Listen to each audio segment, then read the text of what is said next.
Jai Hind students, and welcome you all to the online class of Shri Ram Public School. And we are here with the subject of civics for class 8th. हमारा chapter चल रहा था 4th chapter understanding laws. So last videos में हमने study कर लिया था about the law making process, किस तरह से कानून बनाए जाते हैं देश में लोगों की ज़रूरतों के हिसाब से, लोगों की समस्याओं को सॉल्व करने के लिए. ठीक है, तो आज के लेक्चर में हम उससे रिलेटेड कुछ टॉपिक्स और पढ़ेंगे. Let's start the reading. Yes, आज का जो टॉपिक है वो है unpopular and controversial laws.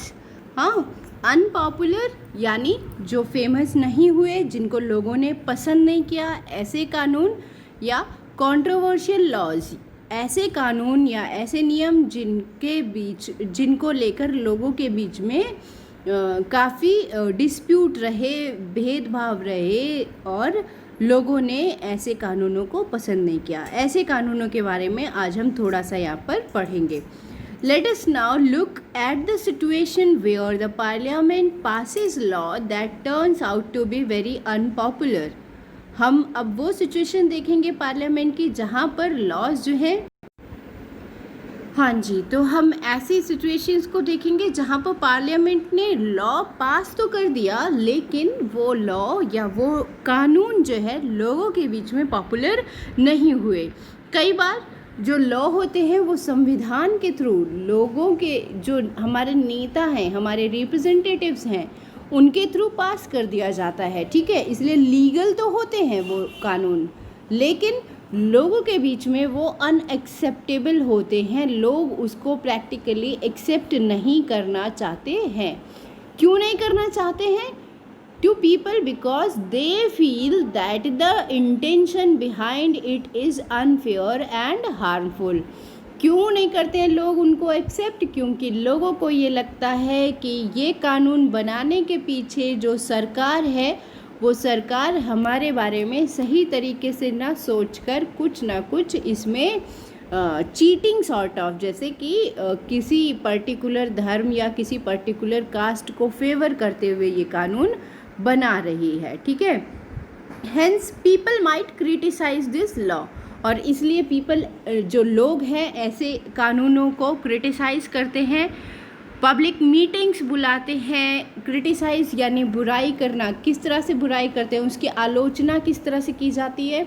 Public meetings बुलाई जाती हैं, उन मीटिंग्स में उन लॉज को क्रिटिसाइज़ किया जाता है, उसकी कमियां बताई जाती हैं, कमियों को हाईलाइट किया जाता है. ठीक है, न्यूज़पेपर में आर्टिकल लिख कर लोगों को ये बताया जाता है कि इस कानून में ये कमियां हैं, या रिपोर्ट्स टीवी चैनलों पर जो डिफरेंट न्यूज़ चैनल्स आते हैं उसमें अलग अलग प्रोग्राम्स में पार्टिसिपेट करके ये जाहिर किया जाता है कि लोगों को ये कानून सरकार का पसंद नहीं है. ठीक है, in a democracy like ours citizens can express their unwillingness to accept repressive law framed by the parliament.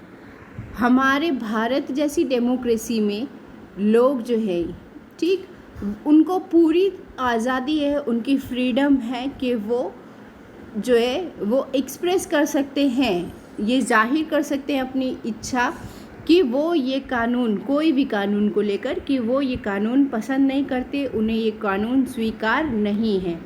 जब बहुत बड़े लेवल पर, जब लार्ज लेवल पर लोग किसी कानून का विरोध करने लगें, तो सरकार को फिर मजबूर होकर ये सोचना पड़ता है, गवर्नमेंट के ऊपर, पार्लियामेंट के ऊपर ये प्रेशर पड़ता है कि जिस पार्लियामेंट ने पास करके उसका एक कह लीजिए बिल को लॉ बनाया था, उसी लॉ को वही पार्लियामेंट अब रिजेक्ट करे, या तो उसमें फिर कुछ अमेंडमेंट यानी सुधार करे. ठीक है, इसके एग्जाम्पल के लिए देखिए, for example various municipal law on the use of space with in municipal limit often make Hawking and street vending illegal.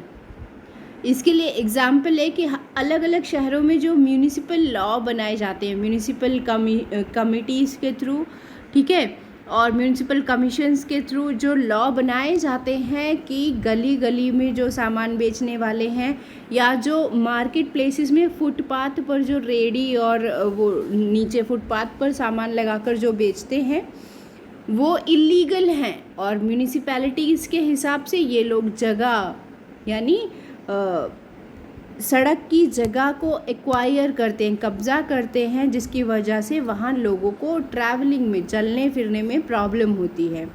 ठीक, तो अब सरकार ने ये कानून बनाया कि ऐसे लोग जो हैं वो चीटिंग ना कर सकें, धोखाधड़ी ना कर सकें किसी के साथ में, या फिर नाजायज़ सड़कों पर नाजायज़ कब्ज़ा ना कर सकें।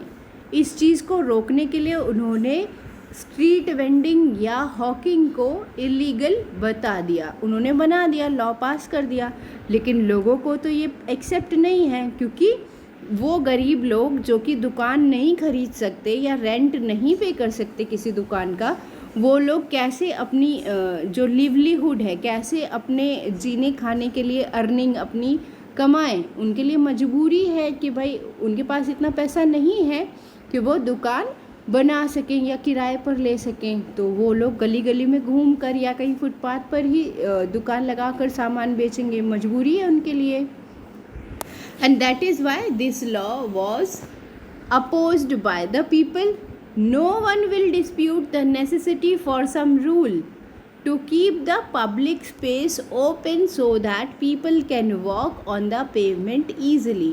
और इस बारे में कोई विरोध नहीं करता कि भाई अगर जैसे कि आप ही के शहर में मार्केट प्लेस है, आपका पक्के बाज़ार है, वहाँ पर आप देखो तो फुटपाथ साइड पूरा एक्वायर्ड है, पूरा भरा हुआ रहता है, उस पर अलग अलग दुकान वाले अलग अलग स्टॉल लगाए रहते हैं। ठीक है, और अगर किसी को पैदल चलना है तो वो कहाँ चलता है, कंक्रीट रोड जो बनी हुई है उस पर चलते हैं। ठीक है, सिमिलरली हर एक जो मार्केट प्लेस है उसका यही हाल है कि जो फुटपाथ का जो पेवमेंट एरिया है वो जो लोगों के पैदल चलने के लिए बनाया गया था, उस पर फुटपाथ पर लोग छोटे छोटे दुकान वाले जो लोग हैं वो लोग कब्जा करके बैठ गए हैं।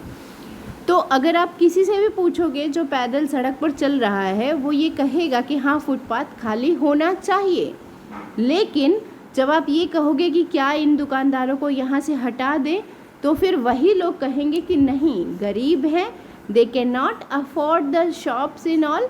तो फिर वो लोग अपनी लिवलीहुड के लिए, अपनी अर्निंग के लिए यहीं पर डिपेंडेंट हैं, वो लोग कहाँ और जाएंगे। एंड दैट इज़ वाई फिर वही लोग जो कि फुटपाथ खाली कराने की डिमांड करते हैं, वही लोग इसका विरोध करने लगते हैं कि यहाँ से ये जो वेंडर्स हैं, ये जो हॉकर्स हैं, इनको नहीं हटाया जाना चाहिए। Hence, if the law favor one group and disregard the other, it will be controversial। और इस तरह से हम ये कह सकते हैं कि अगर कोई भी कानून है वो सिर्फ एक कम्युनिटी या एक ग्रुप के लोगों को फेवर करता है, उनके लिए बनाया गया है, और दूसरे के लिए वो वही चीज़ नुकसानदायक है, नुकसान पहुंचा रहा है, तो ऐसा कानून हमेशा डिस्प्यूट लाएगा, झगड़ा लाएगा, है ना। The court has the power to modify or cancel law if it finds that they don't adhere to the constitution। और इस तरह के कानून जो देश में अशांति लाएं, झगड़े फैलाएं या फिर डिस्प्यूट्स बढ़ाएं, ठीक है, ऐसे कानूनों के बारे में फिर पार्लियामेंट को दोबारा से सोचना पड़ता है। और जो हमारे देश का जो सुप्रीम कोर्ट है, एपेक्स कोर्ट, सुप्रीम कोर्ट, उसके पास भी ये पावर है कि वो सरकार से ये कह सकता है कि आप इस कानून को या तो कैंसिल करिए या फिर इसमें कुछ चेंज करिए। मॉडिफाई करने का मतलब चेंज करिए, ताकि लोगों के सभी के एक्सेप्टेंस के लिए ये कानून बनाया जा सके। ठीक है, और इस तरह से हम ये कह सकते हैं कि कानून जो है वो सभी की भलाई के लिए होना चाहिए, ना कि कुछ लोगों की भलाई और बाकी सबके नुकसान के लिए। ठीक है, do you remember the photo essay on the women's movement in class 7th बुक? 7th क्लास की बुक में आपको एक फ़ोटो ऐसे का टास्क दिया गया था और the photos there showed the different ways in which citizen can protest. और जो ये फ़ोटोज़ थी उस टाइम पर, यहाँ पर नीचे ये डिस्प्लेड हैं, वो फ़ोटोज़ ये दिखाती थी कि लोगों ने किस तरह से कानून का विरोध किया था। ठीक है, जैसे अलग अलग तरीके लोगों के कानून का विरोध करने के, है ना। इसमें से देखो, following picture point two other ways in which people protest unjust law. अगर कोई कानून लोगों को सही नहीं लगता तो उसके लिए अलग अलग तरीके से लोग किस तरह से विरोध कर सकते हैं। ये देखिए, धरना प्रदर्शन, एक साइड रोड पर लोग चल रहे हैं, दूसरी तरफ मीटिंग्स कर रहे हैं, रैली निकाल रहे हैं, और तीसरा जो लेडी लेटी हुई फोटोग्राफ में दिख रही है उसके थ्रू हम ये कह सकते हैं कि वो स्ट्राइक पर है, भूख हड़ताल पर है और उसकी तबीयत खराब हो गई है। So we need to remember that our role as a citizen does not end with electing our representatives.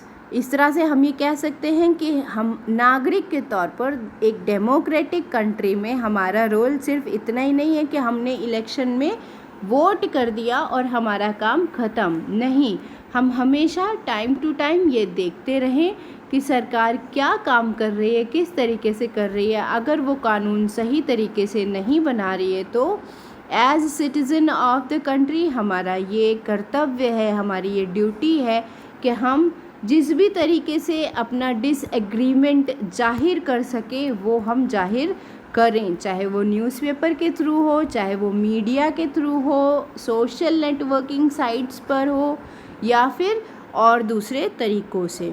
That is all about this chapter. आज के लेक्चर में हमने रीडिंग कंप्लीट की of the chapter 4। In next lecture we will discuss about the question answers of this chapter. That's all for today. Thank you and have a good day.